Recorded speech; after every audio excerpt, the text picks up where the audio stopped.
Hello, and welcome back to my mother's diaries. I'm Andy Vining, and we now move into May and June of 1951. We have chicks, ducklings, and the start of haymaking. But unfortunately, May began with rain. Rain all morning, in fact, and there was still plenty going on at Hiltonbury, though, despite the weather. I had 4 girls from school up to the farm for dancing practice, so the house was filled with music, footsteps, and young voices. In the evening, I went over to Plateford, and eventually we managed to find the Bates' house, where I left a pile of clothes for them to be sewn up and mended for me. Auntie Nell and Dick came and stayed with us overnight, and although the following day was pleasant, there was still a very cold wind. I went round to Batescroft to see Mother. She was not well at all, and her eyes were particularly bad, which worried us.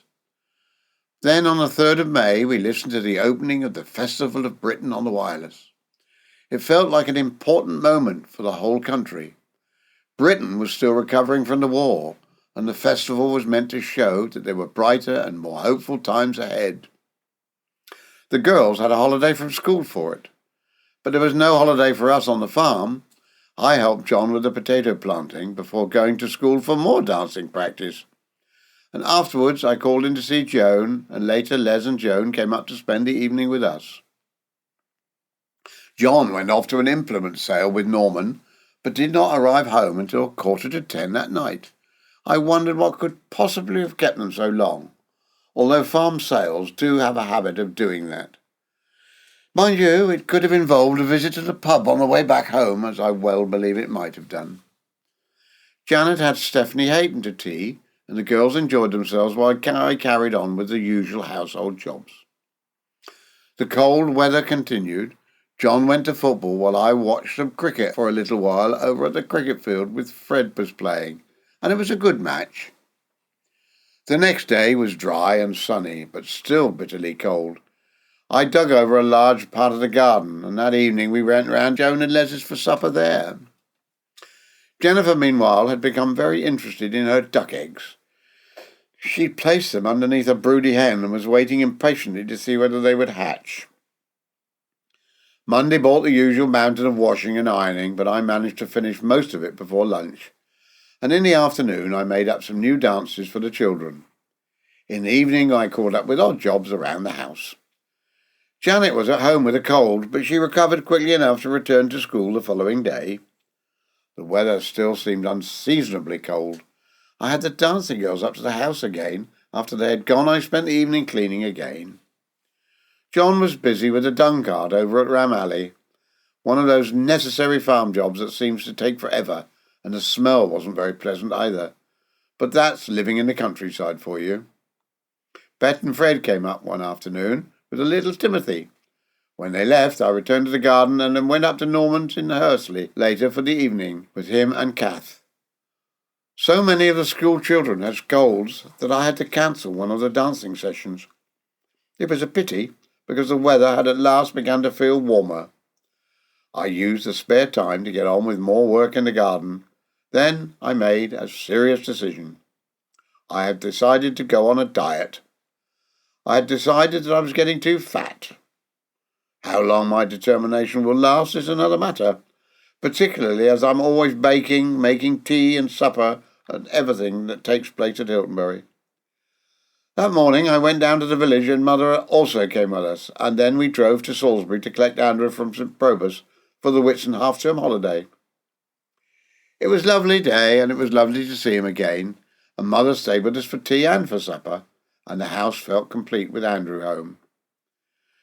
Julie came up for lunch the following day, and John went over to Hursley Lodge, and then later Frank and Wynne and Joan and Les all arrived for tea. It's hardly a quiet day, and a difficult day to start my diet. We were also making improvements around the house. I made a small lawn outside the back door, and we began laying crazy paving in the front garden. At the same time, John, Cross, Guppy and Brian Bignell finished preparing a store for the chicks. John still managed to get away to cricket, and someone from Cantley called in to see us. By the end of the day, Joan, Les, Frank, and Wynne had all been in for a cup of tea. The next cold and windy day, dancing had to be held in the hall rather than outside. I was also busy packing Andrew's clothes ready for his return to school after his half-term. Cross and Den Guppy arrived to help John move some of the chickens, and once Andrew had gone back to school, I began tidying the bank in the garden and trimming the front lawn. We also prepared the brooders for the cockerel chicks that were due to arrive. A brooder has to be kept warm and carefully watched, as young chicks were delicate and could easily become chilled.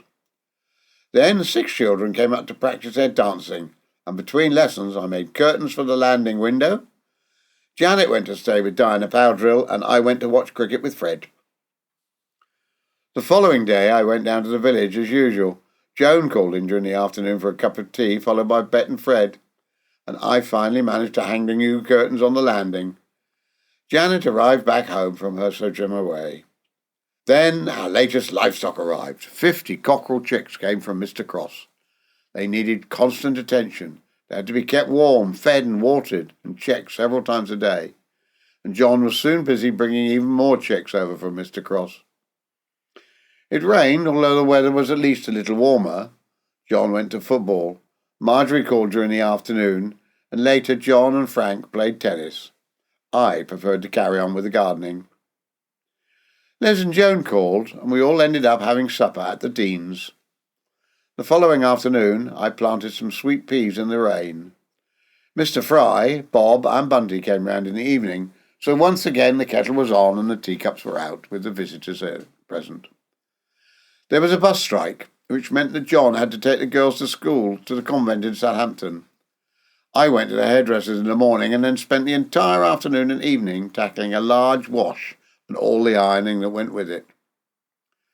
Cross and Dennis Guppy came in the evening, no doubt to talk over some aspect of the farm with John. The sweep came to clean the kitchen chimney, which created its own share of dust and disturbance. I had dancing at the hall in the afternoon and spent the evening darning clothes. There always seemed to be something needed repairing. Stockings, socks, children's clothes or farm clothes. Nothing is ever thrown away. Everything is mended and made to last. One afternoon I cut the front lawn, Bet walked up with Timothy, and John took Jennifer and Janet to the dentist. That evening I took Wynne into Winchester to the pictures, where we saw Jennifer Jones in a film. A visit to the cinema made a lovely change from the washing, gardening, dancing and chickens.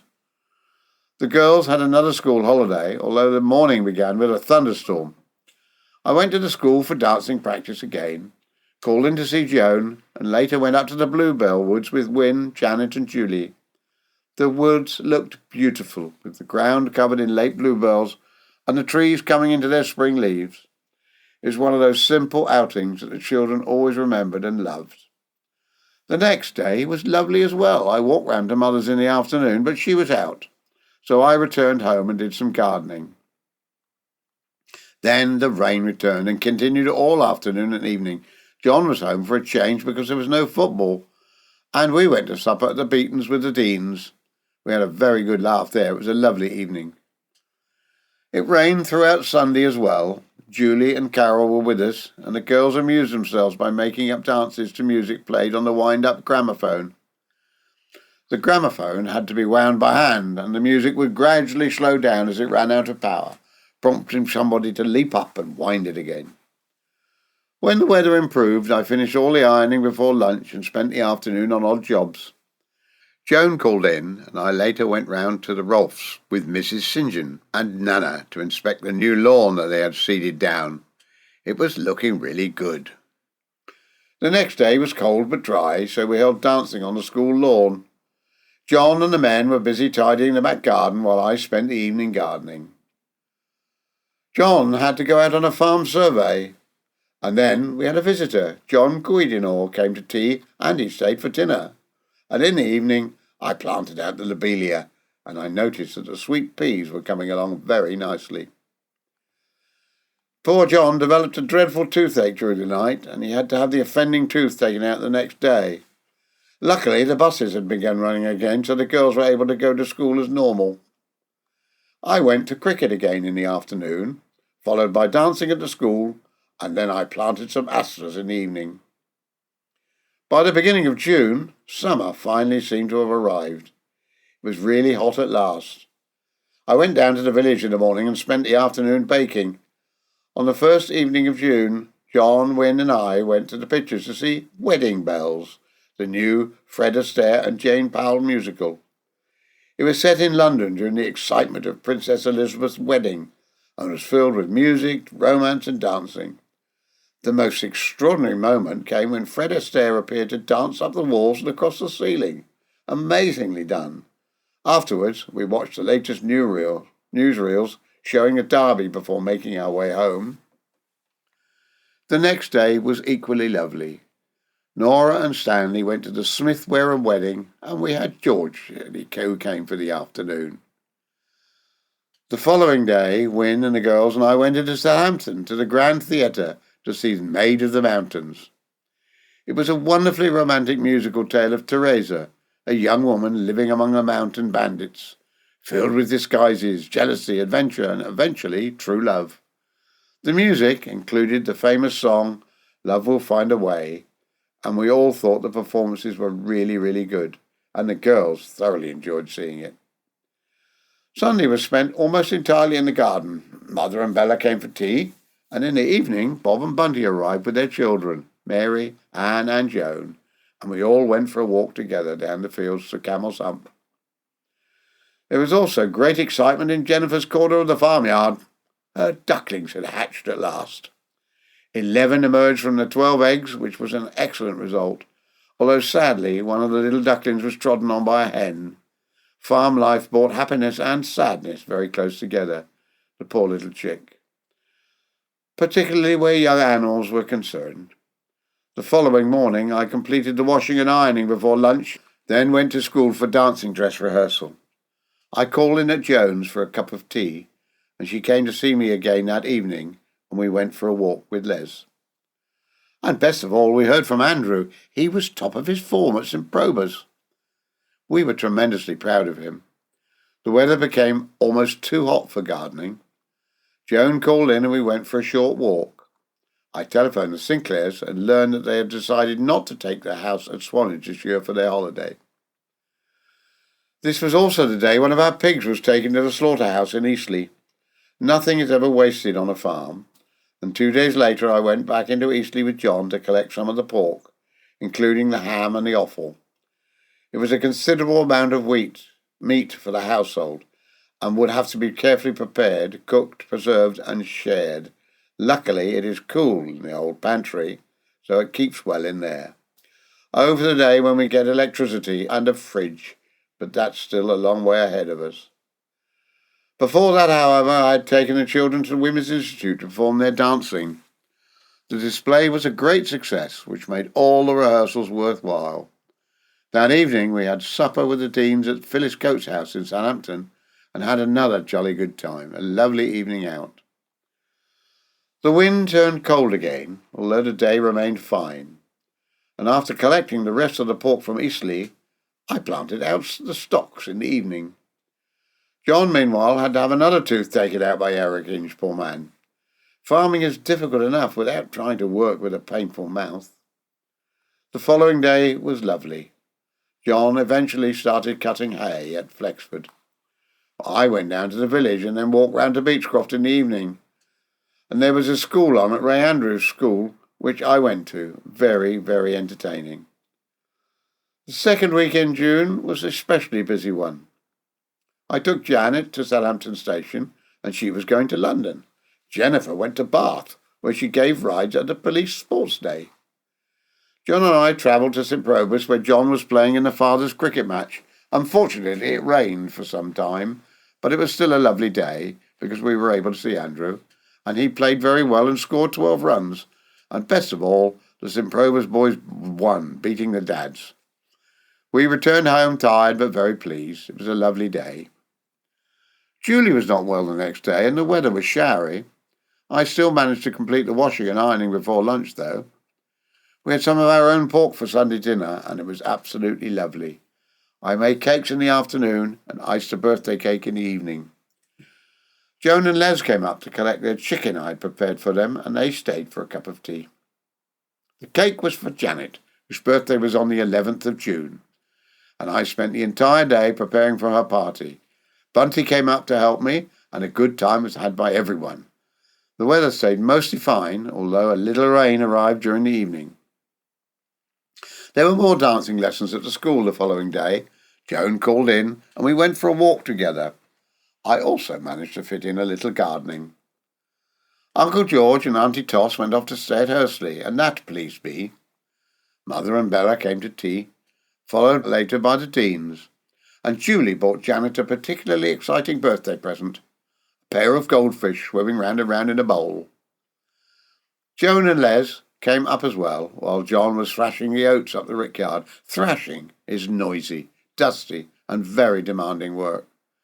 The grain had to be separated from the straw and the chaff, and when the machinery was running, the whole farm seemed to know about it. The weather remained pleasant, although there were frequent showers. I had the girls up for dancing practice, while Wynne and Frank went to Ascot. Julie came to lunch with us, and Charles West and his wife visited us in the evening.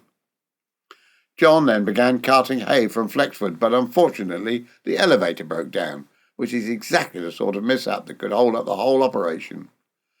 Haymaking depends on machinery, manpower, and above everything else, the weather. Mr. Cross came up and picked some gooseberries for me, while repairs and farm work continued around him. The following day the weather stayed fine. The men finished carting the hay and then cut the lucerne. Lucerne is a very valuable fodder crop, but like hay, it needs to be cut, turned and dried before it can be safely stored. There were the usual stream of Saturday visitors. Bet and Fred had gone to Maidenhead for a holiday, while Joan and Les came to us for supper. I bottled some of the gooseberries, and in the afternoon we had tea beneath the apple trees. The sun was shining, and although there was still a cold wind, it was still lovely sat outside. Monday brought another enormous wash. I ironed throughout the afternoon and evening, while heavy showers fell around midday. John was cutting grass at Flexford in between the showers, and Mr. Fry came in during the evening. Unfortunately, the weather turned colder, and I went up to the hairdresser's, and I left Heather at Beechcroft. I met Mrs. Carpenter and went to see Tifty, little Candy's puppy. A puppy was always a great attraction, particularly to the children. I spent the afternoon darning. I had tea at Marjorie's and then walked home with Joan. The following day was lovely. I left Heather with Mother and John, and I spent the day at the Royal County Show. We met Frank and Wynne there, as well as Nora and George, and we brought them home afterwards. It was a fascinating day for our family, with cattle, agricultural displays, machinery, and people arriving from farms across many counties. The warm weather continued. I went to the school for the final dancing rehearsals and then helped with turning a lucerne during the afternoon. John had more bad luck with the machinery. The swathe turner broke just as Cummins started work with it, and John had to go all the way to Romsey to find some spare parts. A breakdown during haymaking is a serious matter. Every hour matters, and when cut grass was lying in the fields and rain might arrive at any moment. I went to the village and the next morning received a dreadful shock when I reached Cowley's. Daisy had just learned that her husband had died, poor lady. It was an awful shock. Later that day, we drove to Salisbury again to collect Andrew from school. It rained, but it was good to have him home again. Fred and Vi called in during the evening. The following day was dull, but I took the children to the show, the county show again, with Wynne, John, Frank came later. We saw a great many cattle and some wonderful jumping. Bet and Fred were also there, back from their holiday. Sunday was mostly a good drying day, apart from the heavy downpour at tea time. There was a great deal of hay ready to be gathered, so we didn't want it to spoil, so all the eyes were on the sky. Bob and Bunty called in during the evening, followed by the Deans. Bet and Fred came with Timothy, and John was turning a lucerne in the afternoon, and after tea it was finally dry enough to begin baling. Mr. Cross and Guppy also came up to help. It was such a big job. The next day was cold and windy, but the dancing display at the school was quite a success. Joan called in for a cup of tea, and Fred Freeborn arrived with another baler to help with some of the lucerne and get it done quickly. Then came another early start for Salisbury to take Andrew back to St Probus, and we had to get back as soon as we could, as John remained so busy with the hay baling. 25 tons of hay were baled from the fields at Flexford. That was a tremendous quantity, and represented many long hours of cutting, turning, drying, baling, and carting. And the work had to be completed whenever the weather allowed it, regardless of ordinary meal times or other plans. John was still busy the following day, and Fred came over to help cart the hay. Joan called in for a cup of tea, and Bet and Fred stayed for supper. The girls had a school holiday on the final Friday of June, so I went down to the village in the morning while John continued doing the work at Flexford. Joan came over and we did a little gardening together in the evening. The month ended with Cross and Dennis Guppy calling in. We had an early lunch before I went to the school for yet another dancing display. Unfortunately, this one did not go nearly so well. The children, for some reason, made rather a mess of it, of their performance, and to make matters worse, the gramophone let me down. After all those weeks of rehearsals, practices, costumes, and carefully prepared dances, I was not best pleased. Still, life goes on. We played tennis that evening, and another busy month at Hiltonbury finally came to an end. The chicks were growing in their brooders, Jennifer's ducklings were exploring the farmyard, and Janet had a goldfish to care for. Andrew was doing well at St Probus, the girls had completed their dancing displays, and the barns were filling with hay and lucerne that would help feed the cattle through the months ahead. There had been rain, cold winds, breakdowns, and long days of washing and ironing. But there had also been a birthday cake, tea beneath the apple trees, walks through bluebell woods, cricket at St Probus, and the happy sound of children dancing to a wind-up gramophone. This was life at Hiltonbury in May and June 1951. Never still, always simple, but full of family farming, friendship, and the changing seasons. This is Andy Vining reading My Mother's Diaries. Thank you for listening.